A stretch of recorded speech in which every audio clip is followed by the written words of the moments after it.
zero.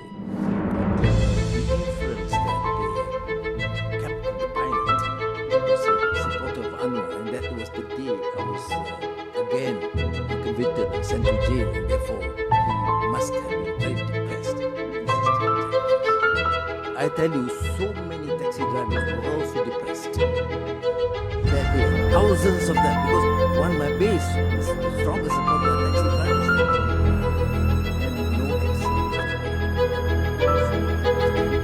I go back to the facts and conduct proper investigation.